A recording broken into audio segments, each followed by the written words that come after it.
So I'll introduce myself first. Pamela Green. I am a partner in the Hamilton office. I head up the commercial real estate and lending groups and have been practicing for about 27 years now. Okay, can everybody see that presentation? There we go. That's what I wanted to see. So I'm going to start out with as commercial real estate lawyers, and over the course of the last 15, 20 years, the idea of intensification and building density where there is existing infrastructure, it has really, really pushed for more brownfield development. And so we deal with contaminated lands way more often than we used to. And we happen to deal with them as a specialty. Not only do we deal with contaminated lands as commercial real estate lawyers, but we have an entire group across the country, which I have to mention. It is a well-respected group, if not one of the best in the country. There's my plug. And it will deal with not just contaminated lands, litigation strategy, but also regulatory and compliance issues. So I think I saw or heard that Mark has his sound on now. We'll still wait, Mark, to introduce you. So looking at contaminated lands, here's a lovely picture. Some might have seen it before. But it does show you that there are all different types of contamination. Some of it may be evident, some of it may be not, it may be underneath. And what I want to do is I want to take you first through some terminology that is used fairly often, but I want to talk about my screen that has now changed at any rate. Hopefully you can still see. Contamination is something we now regularly deal with. And the fact that a piece of land is contaminated really shouldn't be a reason to run for the hills. The methodology and the technology that has been introduced and improved over the last decade or so really means that almost any type of contamination can be dealt with. It's all a matter of cost. And so when we talk about contamination, we talk about risk management. It's really about the management of the risk that's involved in both assessing a site and, quote, cleaning it up. So, environmental site assessment. You probably heard the phrases phase 1 and phase 2 ESA. What that is a review of the site for the possibility of contamination. A phase 1 assessment is a check of historical records, and that's both of the subject land and the adjoining land, and a physical walkthrough of the site. So if you were walking through the site on the screen, you would probably look at that and say further due diligence is required. Discoloration of soils, distressed vegetation, the age of a building that might indicate asbestos was used for insulation at the time. There are, in fact, a whole number of factors that say a phase 2 ESA should be done. In the regulations, I think there are about 59 potentially contaminating activities where an environmental consultant should say you need to do a phase 2. What's really important to understand is that a phase 1 that is clean, people refer to them as being clean, does not actually guarantee that the land is clean, because it is, as I say, just a peripheral check. Records, brief walkthrough, contamination could be entirely missed, but the risk of there being contamination is now lower because of having done that assessment. Moving on to a phase 2, what does a phase 2 assessment does? It looks at those potentially contaminating activities, and it does further due diligence. So there will be boreholes that are drilled, there are monitoring wells that are put in place, and samples that are taken from those. So that's either in the ground or in a wall or in a concrete slab. And what they look for is whether or not the contamination in those samples, and I should state, everything is contaminated. It's really just a matter of the degree of contamination and whether we can live with it. So you take a look, you get your sample results back. If it meets or does not exceed the guidelines, then you have what's called a clean report. Again, it's important to note that a phase 2 is also not a guarantee that the site is not contaminated. And that's because you can't test everything. If you know that there is a use on a property north of the site and your grading and your overland flow goes from north to south, the underground water table north to south, you would want to make sure that there are a bunch of boreholes rather, that are drilled at the boundary, and then some in the middle of the site and maybe one or two at the bottom of the site, so that you can see how much contamination may be in each of those holes. If there is less than what is under the guidelines at the border, you don't have a problem. If there is exceedance at the border, but it gets less and less as you go through the site, that's a good indication. How you deal with contamination is something we'll talk about in a second. But in essence, those are your assessments that lead to cleanup. So what does cleanup mean? It used to be that we would dig up everything that was contaminated and we would take it somewhere else. That wasn't really resolving the problem for the rest of the world because it just went from one place to another. However, there are now a number of ways that you can deal with contamination. And so we talk about remediation, we also talk about risk assessment and what that means. In any given circumstance, you may have a site that under the general guidelines exceeds what should be allowable. But the particular soil context or the materials that are used in a building, they might indicate that what was believed to possibly cause vapors that would exceed allowable limits, that they don't actually exceed or won't actually exceed. So a risk assessment, as opposed to remediation, takes a look at a particular site and addresses what it may or may not have now or in the future. So taking a look at what happens once you've assessed that there is a problem. Cleaning it up or doing a risk assessment to show that perhaps it's not as bad as it looks, you can end up with a record of site condition. So what is a record of site condition? Just what it says. It's a record of what existed there and what you may or may not have done in terms of cleaning it up. A record of site condition is not required in all circumstances. It is filed with the ministry, and when the ministry is happy with it, it stays on record for anybody to search. A record of site condition is required if a property is going to be developed to a more sensitive use. So if it used to be industrial and it's now going to be residential, a record of site condition, or RSC, the acronym, is going to be required. One more note that I would make is that phase 1 and phase 2 environmental site assessments are regulated, but you can do two different types. One is a more stringent type that is regulated by OREG 15304, in case you're interested in the actual regulation. One is governed by the Canadian Standards Association, and it's not as stringent, and it doesn't cost as much or take as long to complete. So there has to be a choice made when you start doing your phase 1 as to what is going to happen with the property and whether you should go with the more stringent test from the get-go, because it will be required if an RSC is to be obtained at the end of the day. Certificate of property use. When I say that there are different ways to deal with contamination, one of the ways to deal with contamination is to not deal with it, to shove it off to a side, put it under a berm, and to not destroy it. And that's because many types of contamination dissipate over time. So you are better off just letting it do that and nature take its course. Some types of contamination, you can drill a hole into the middle of the contaminant plume and create a vent where it allows the oxygen to go down into the contaminated area, and that will increase or improve its rate of dissipation.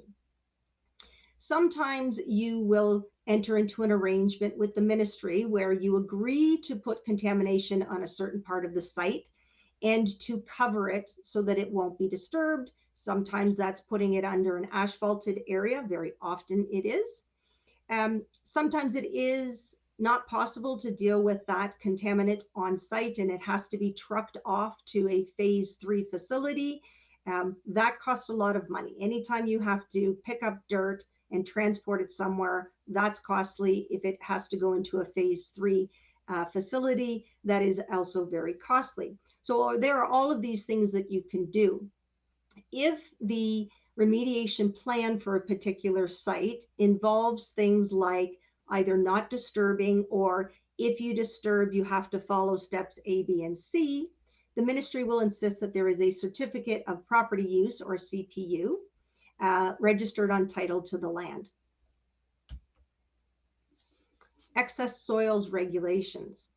These are new regulations that partly took effect this past January and partly take effect this coming January. But basically, it's looking at when you do dig up soil from a site and move it somewhere else, that it follows regulations. One of those regulations is that you get the consent of the owner of the site where that soil is being moved to. One might have thought that you wouldn't need to regulate consent, but apparently we do, and that is going to, or is now, a requirement. What it also does is it creates a registry where there is a record of what the soil contained and where it was moved. So when we look at due diligence, and you go all the way back to your phase 1 environmental site assessment, that is another search that can be done of historical records to find out whether soil has been moved to the site and what is contained in that soil. All along the lines of risk management. Cleanup orders. Cleanup orders from the ministry can vary greatly. And I think that the biggest takeaway from this is that liability is not just limited to an owner of the land, and liability is not limited to a corporation. In fact, cleanup orders can be issued against shareholders, directors, officers, employees. The rule is anybody who is in the management or control of a site could be subject to a cleanup order. So where corporations are concerned, there's really no such thing as a corporate veil. It is completely pierceable. It also means that other entities, like lenders, like accountants, real estate agents, and other categories, could be held liable to clean up a property. What we look at is how do we mitigate that risk for you as a lender. The Environmental Protection Act actually has statutory assistance where secured creditors, receivers, and trustees are concerned. It is a recognition that lenders wouldn't lend money ever on environmentally contaminated property if they were going to be fully liable simply by the fact that they've loaned money. So very often we get the phone call that says there's contamination on this land. What do? We need to go in because we need to fix the pipes or fix the heating so that the pipes don't break. Under the Act, there is the ability to enter onto land and not be a mortgagee in possession. Once you are a mortgagee in possession, you are fully open to a possible cleanup order. You can actually change locks, you can fix things, you can do a number of things without invoking that exposure to liability, but it's important how you phrase it. So we will always tell you, any letter going to the borrower specifically says we are not going into possession, we are simply preserving our security. And if you need to get on the site, even though we've changed the locks, here is how you do it. So those are our ways to mitigate risk. Before I go to construction liens, there was a question I thought about, see if I can find it. You did ask if there any recourse to a lender if they have an assignment of lease against a contaminated property. Okay, so then the answer is there is not immediate exposure to that. You have to have done something to be in care and control. And the assignment of security, so as security rather, does not do that. If you have to step into the shoes of a landlord, which I think was another question, and you start acting as if you are the landlord, you will be in possession and you will be open to possible cleanup orders. And that's all I wanted to talk about today on contaminated lands for now, until we have further questions. Mark, I am going to turn it over to you on construction liens. Thanks, Pamela, and hopefully you can hear me now. Yes. Excellent. So here we go. Just in terms of the way that the conversation is going to go, if you could bring forward the bullet points on the slide all at once, just because it's going to overlap a little bit. But the Construction Lien Act ceased to become the Construction Lien Act and is now the Construction Act in this time, 2018. So the first wave of changes happened then, and the second wave of changes happened in 2019.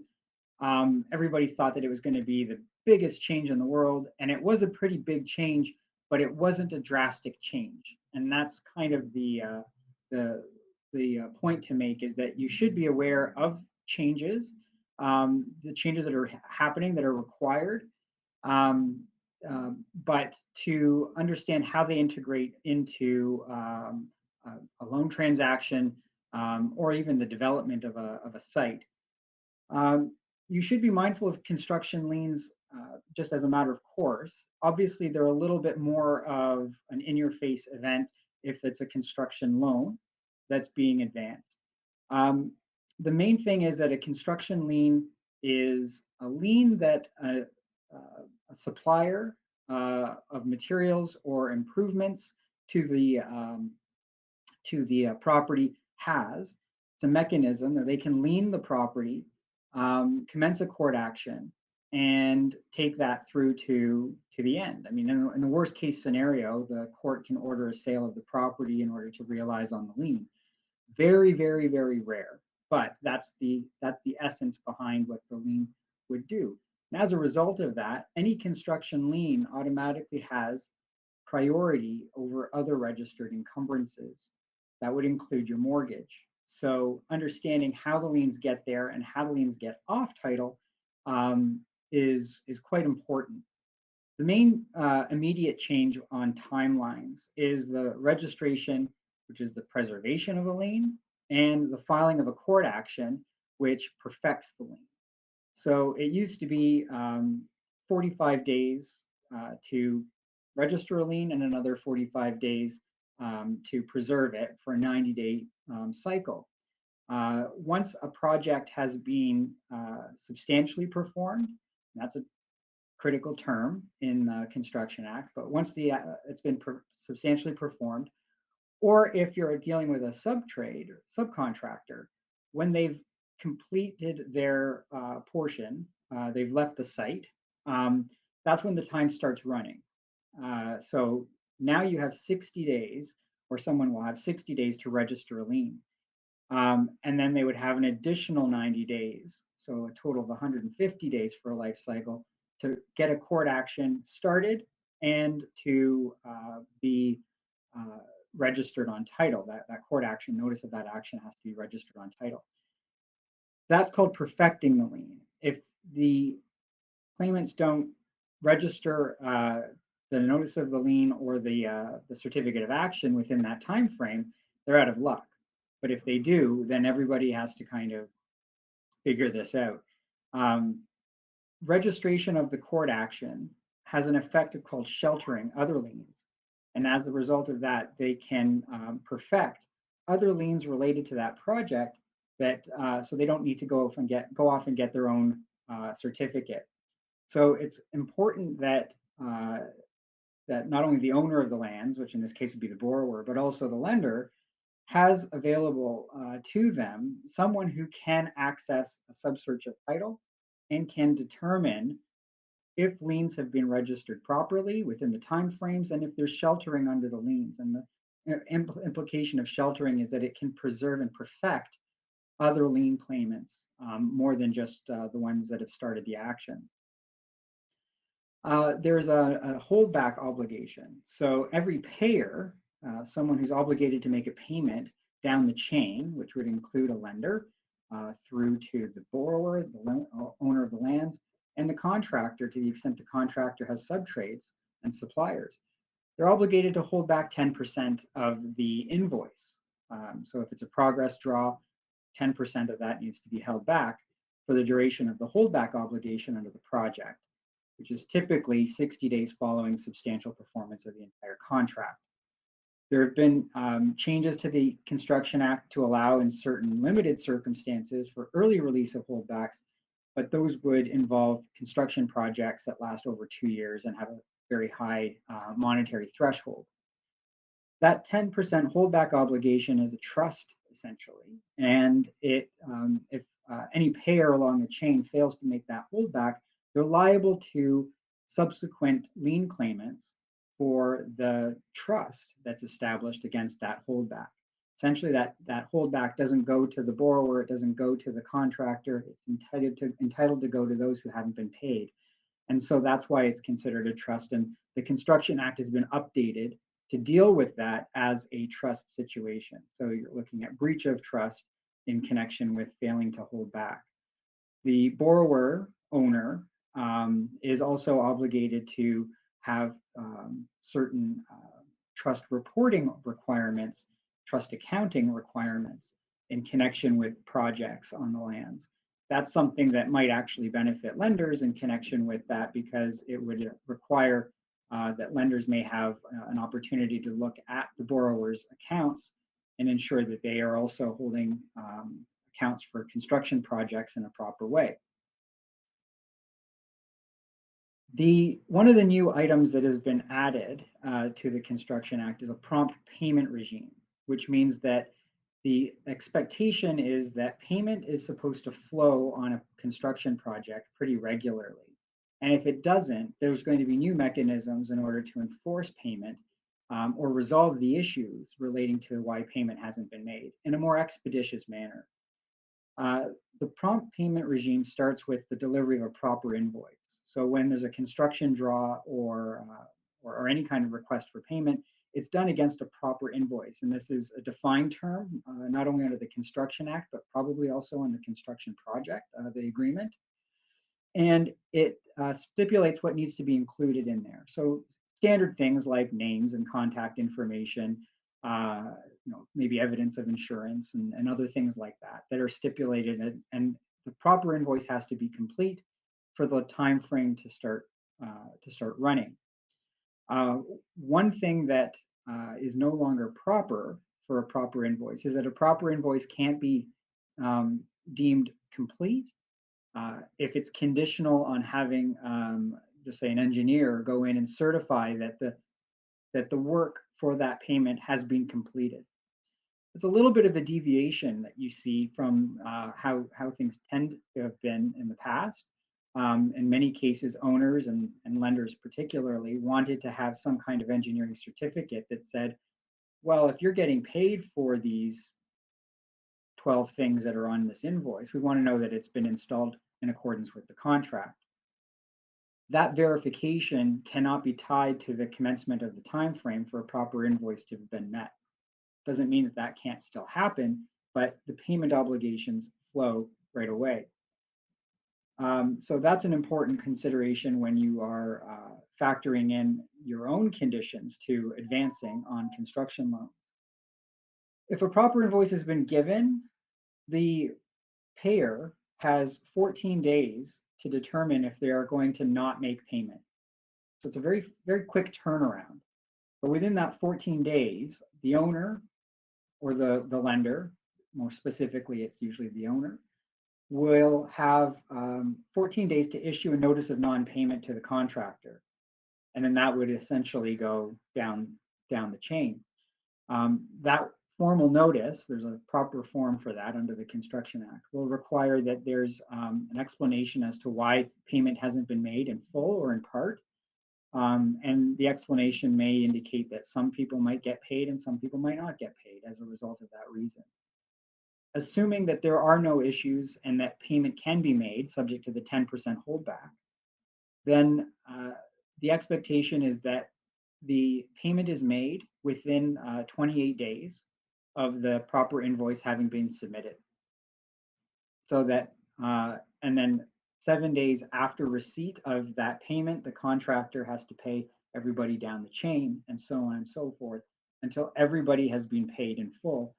Ideally, the final cycle on that would be about 45 days from original invoice all the way through to the last person who supplied any materials or services to the site would have been paid under that time frame. So that's the prompt payment regime. If it doesn't go quite as planned, there are some new dispute resolution mechanisms that have been added, particularly called adjudication. And an adjudication is intended to be a very quick and dirty dispute resolution mechanism to resolve issues as to why people are not getting paid, why there's been a holdup. So if there was an issue of not getting paid and there's been a notice of non-payment being filed, the contractor will have 7 days to file a similar notice of non-payment down the chain to tell his subcontractors that he's not getting paid, so you're probably not going to get paid, subcontractors, and to file a notice of adjudication with an adjudicator if that's the process that they wanted to file. So an adjudication is supposed to take about 45 days from start to finish, which is conveniently less than the time it would take to register a lien. So now the liens can take 60 days before they need to be registered. The expectation is that this adjudication process can actually start and finish before the lien rights expire. The adjudications that our office has been involved with have actually lived up to the expectation of that time frame. One that lasted 12 days and one that was 42. And so the process does seem to work. It's like a mini arbitration, but not quite as formal. And there are lots of powers that the adjudicators have in order to do this. So if there are disruptions on the site, inquiring as to whether an adjudication has been started and who has to participate in that, it's an important consideration. One of the things that you may consider adding to your loan materials is that if the borrower has notice or has received a notice of any adjudications, that needs to be alerted to the lender as well, so that there's an appropriate understanding of what that means for the lender, what that means for continuing the flow of funds. The expectation is that funds are supposed to keep going and keep moving, even though there are these adjudications, even though there are these notices of non-payment, that it's not supposed to hold and tie up the project for months and months on end. So understanding what your respective rights are, as well as the obligations of all the parties going down the chain, is going to be more of a critical understanding going forward, particularly on construction loans. So that's that on construction liens. I will invite Pam to come back on, and we can have another discussion in connection with debt. Yes. So earlier in the presentation, Matthijs and Patrick were mentioning a couple of the things that we were going to point out here. But so I'm going to start with one of the issues we see very often is that lenders talk about security a lot, and sometimes they forget that there needs to be a debt instrument. The debt instrument can be basically in any form. It could be as simple as a paper napkin that says, I promise to pay you the $100 back that you lent me. I did not sign that though, Mark, so I don't technically owe you anything. but there are a number of others. So I'll let Mark just briefly go through a couple and then Yeah. interject. So, yeah, just because you have a piece of paper that references numbers, it doesn't necessarily mean that that's evidencing that the debt exists. We can get into that, but good classic examples of documents that typically show that there's a debt owing and evidence of that is a promissory note. It's a negotiable instrument. It's a valid one. It's almost like the IOU that people talk about. It's a little bit more in depth than that, but it confirms that there's a debt owing by someone to someone else on certain terms. Similarly, that's what a loan agreement does. It's an agreement between a borrower and a lender that sets out the terms of the loan. What did we negotiate? What did we agree to? It just confirms that this is what you've borrowed and this is how you're going to repay me. A credit facility agreement is also a means of evidencing debt. It's a different type of debt. It's where credit has been and it can be on a revolving basis. It demonstrates that there are obligations that are currently owing and possibly can be owing, depending on how you draw into the credit that's available. Debenture. Sorry, Pam. Nope, I was going to jump in on debenture. Go ahead. Sometimes a debt instrument can act as both the IOU and the security for that covenant. And a debenture is often that type of instrument. A debenture generally is broad enough to encompass both real estate and personal property. So where you talk about security and you compare that to a mortgage down the list, a mortgage generally only gives you a security interest in the land and buildings. So between the two, we find that debentures are not used as often. These days, they can be very fulsome, very complicated. And most often we are finding that debt is evidenced by way of the debt instrument, one of the other ones we've mentioned, and followed up by what is referred to as a collateral mortgage. Before we go to collateral versus conventional mortgage, we'll go back to a debt instrument, and that's the guarantee. And I wanted to interject, Mark, because earlier in the presentation, Patrick was identifying the issue that we see far too often, which is the request to put on a collateral mortgage where the OpCo is the borrower and HoldCo is to give a collateral mortgage.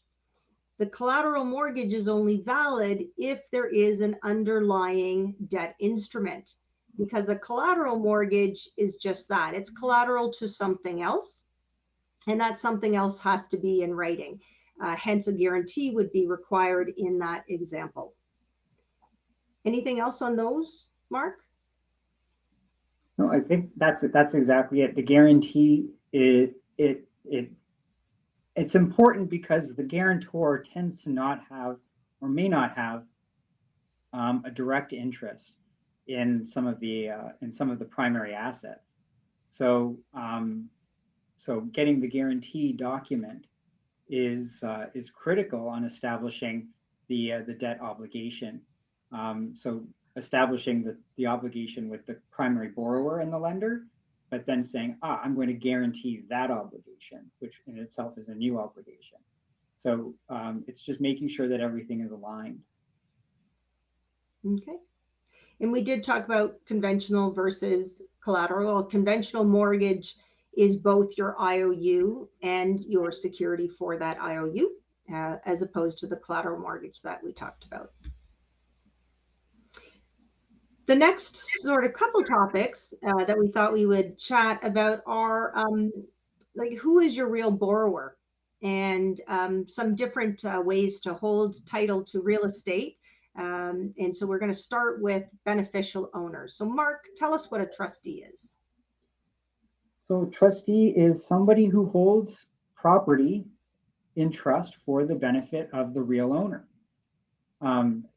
There's a whole spectrum of trust and agent relationships. So you can call it a trustee. There's a nominee. There's an agency. There's lots of different ways to describe situations where the person who is on title may not actually be the person that owns the asset. And in most cases, well, almost all cases, if we're talking about a trustee, they don't own the asset. They may not own anything. And in many cases, because it's real property, that's the way that it's set up. So, Mark, that's an important point to stress, is that a bare nominee and trustee, while it holds registered title, it doesn't actually own anything. It doesn't carry on business. It doesn't file tax returns. It doesn't actually own the real estate. The true owner of the real estate is the beneficial owner. So when we become aware that there is a beneficial ownership arrangement, we will often then have to supplement what the security package looks like. So in terms of that, Mark, what are some of the things we might do?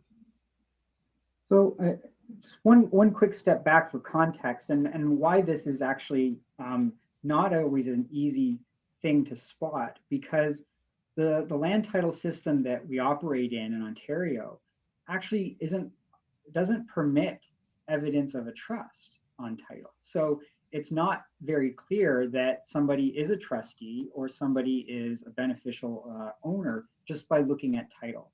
Even if the registered owner is ABC Trustee Company, you can't or not allowed to infer that that is a trustee.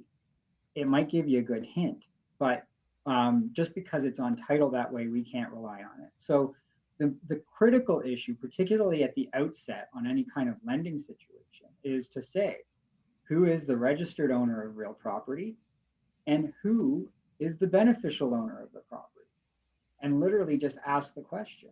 And then it will turn into a representation in the loan agreement that ABC Co. is a nominee or a trustee, and XYZ Co. is the actual beneficial owner. If it's not sussed out right at the beginning, and it's through subsequent investigations after maybe a commitment letter has been signed off, then there are ways to try and supplement some of the security by having your lawyer ask the question, and also looking at a beneficial owner agreement, something that identifies that this asset is owned only by a nominee, and it is strictly for the benefit of the beneficial owner.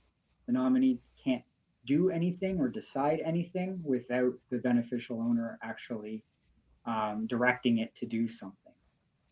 So that type of beneficial owner agreement does set out the parameters for making sure that you're actually getting your security from the right party and your covenants from the right party, so that you can enforce against the right property and the right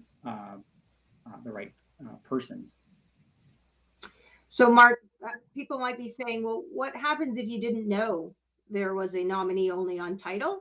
And are you somehow out of luck after the fact when you find out after closing? And the answer is the registered title you are allowed to rely upon. So you wouldn't be out of luck, but there may be extra steps in enforcing once you do become aware that there is a beneficial owner. The other thing is that for title insurance purposes, if you are aware of beneficial owners, you do have an obligation to disclose that to the title insurer, and non-disclosure to the title insurer might actually invalidate your claim. So Mark, I'm going to switch now to actually one of the questions that came up on the Q&A, and to look at what a limited partnership is. So what is an LP? I'm actually going to skip forward to this diagram just to chat about it for a second. So your limited partnership arrangement starts out with having a general partner. Now you can actually have multiple general partners, but that is rarely ever done. That general partner will own a 0.001% interest. So it actually does own part of whatever the limited partnership owns, but a very, very small percentage. And that's because the reason to put together a limited partnership arrangement in the first place is to guard the limited partner's interests so that they only have liability to the extent of their investment. The general partner, on the other hand, is fully exposed to all liability, and as a result, you don't actually want them to own much. So in this diagram, you can see the limited partnership itself in the middle, and 1 or 2 or 102 limited partners. There's no limit on that. All of this would be driven by a limited partnership agreement. I've put up as an owner of the general partner the principal. Very often, the principal or principals of one of the limited partners control the general partner. The general partner is in charge, so to speak. It's the one that calls all of the plays, runs the business, operates the property, etc. And it does that because if the limited partners start controlling what the limited partnership does, they lose that limited liability protection. We often look at clients who have the two principals own the general partner and they are also the limited partners. Shouldn't bother doing it in the first place if that's what's going to happen. Another reason why you'd put a limited partnership in place is that the entities that are the limited partners may have losses that would be eligible to be offset by the profits that come in on the limited partnership side. It's a flow through entity for tax purposes. There's no such thing as the limited partnership being taxed. It's the limited partners themselves, and technically the general partner to a 0.001% interest. In the diagram, I've also mentioned a development manager. Very often in development projects, you have fees that are payable to a development manager. That could be a third party. It could also be a party or a corporation rather that's put together so that fees are paid by the general partner to the development manager, and that reduces the profit that is then distributed to the limited partners. It has to be a legitimate exercise of development management, but it is often put in place. And when we start to talk about security and where you take your security, it may become important. I'm going to be back up to who holds title, Mark. Oh, hopefully that explains what a limited partnership is. Yeah, so again, because you have to look at who can hold title and what is a legal entity and not, that in a proper way or a more suitable way, title should be held in the name of the general partner, but also in the name of the limited partnership. So there is a way in the land title system to reflect that ABC LP as the partnership is on title, as well as ABCGP Corporation, which is the general partner for that partnership. That will then demonstrate that the asset is a partnership asset and is actually owned through the partnership structure. So one comment on that, there is no way to simply say that title is held by the limited partnership. Our system, in fact, will not allow that. You have to put the general partner in. You can note that it is for and on behalf of a limited partnership. We often see title where the GP is sitting on title and there is no indication that they are holding it for and on behalf of a particular limited partnership. And if that's the case, we do actually have to delve a little bit deeper in terms of the security documents and debt instruments. The GP could in fact be a general partner for more than one limited partnership. So if the borrower is the GP on behalf of limited partnership ABC, then you're catching the assets for that limited partnership. If your borrower is simply the GP itself, and that GP acts as general partner for and on behalf of multiple limited partnerships, you are now taking security over all of those limited partnership assets. And that may not be, and likely is not, the intent of the particular loan. So I think we've answered the who owns the asset question. Was there any other? Yeah, so I think just in terms of your borrowing and who you identify as the borrower, on your loan agreements, it should be referenced as the limited partnership. So you identify that that partnership is the entity that is going to be responsible for the loan repayment, and the partnership assets are primarily what is expected to be offered as security for fulfillment of that. Because it's a partnership, everything will have to be signed by the general partner. So it's common where you'll see the phrasing would say the borrower is ABC Limited Partnership by its general partner XYZ General Partner Company or Corporation, because you have the general partner that is acting for the partnership itself. Okay.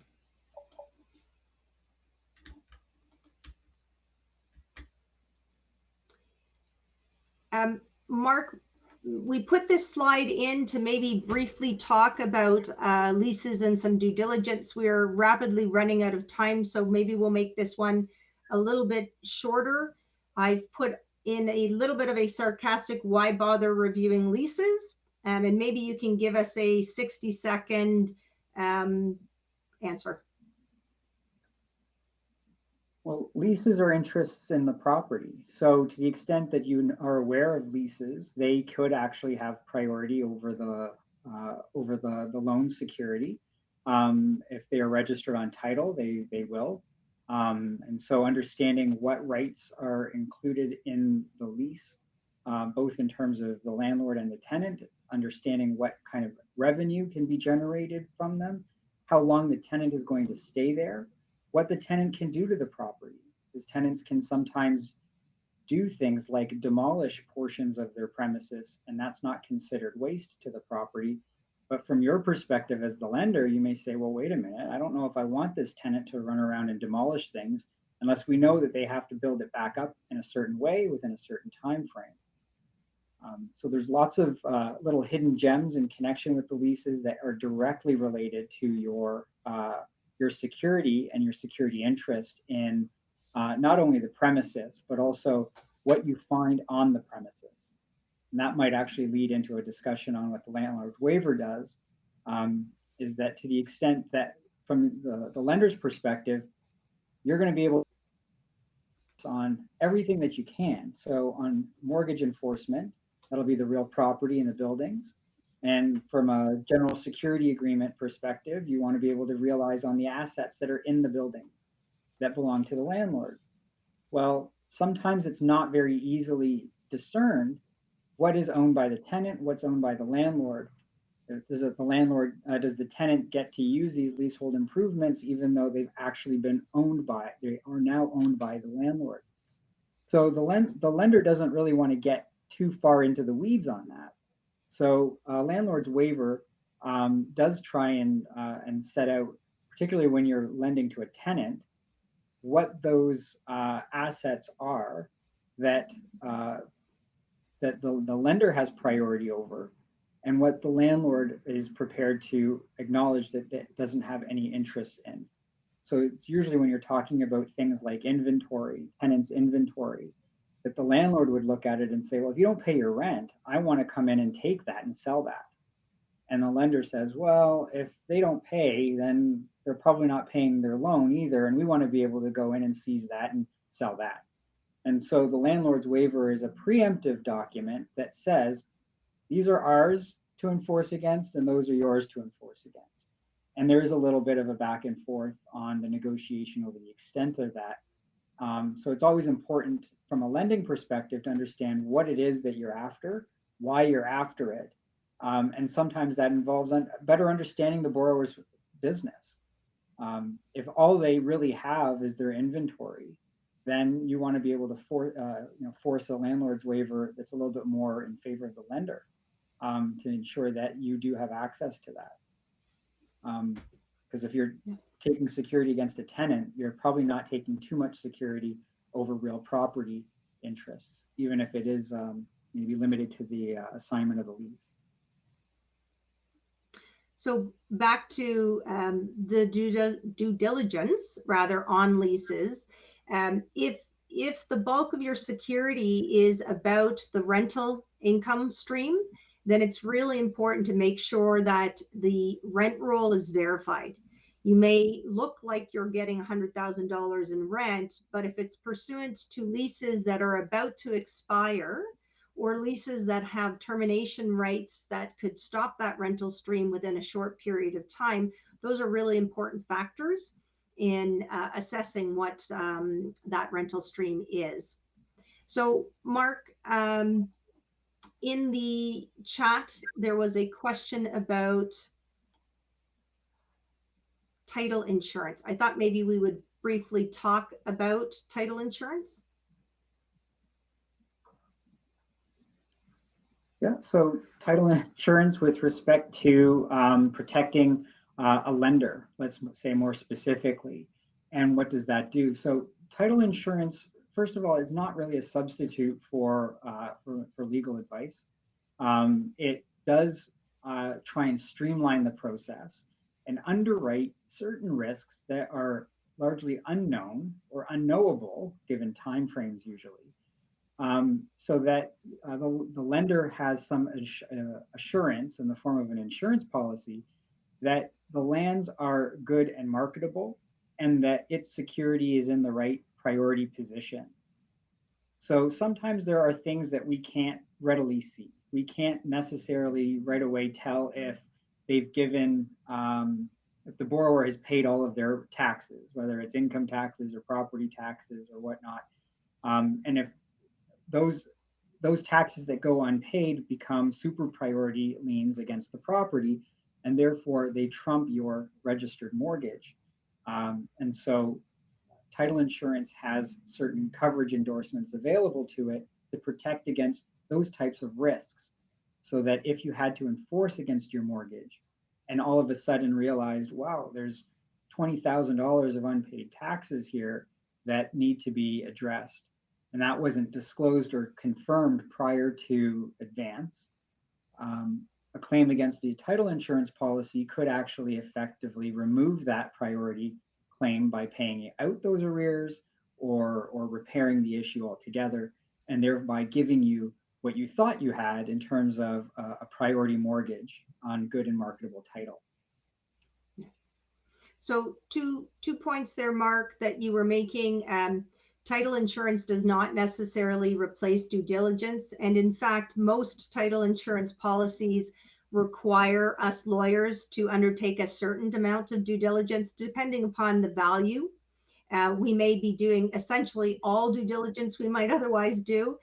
So you have to keep that in mind. If this is a purchase transaction, a purchaser is likely obtaining title insurance itself, and the incremental additional cost to tack on a lender policy is usually nominal, and therefore should absolutely be something that you do obtain or do require the borrower to obtain. And then vacant land was another question that was asked, I think, in the Q&A. Vacant land itself has some issues involved in it that title insurance may not help with. And if the idea is that the land is going to be developed, what title insurance won't do is cover for the increase in value that would have been achieved if the land had been developed the way your borrower told you they were going to develop it. So it's really important in a vacant land development scenario that underlying due diligence is done, because the value of your loan based upon a development type appraisal needs to be backed up. So I think what we're going to do, Mark, is move on to, I'm going to stop sharing my screen. Maybe I am.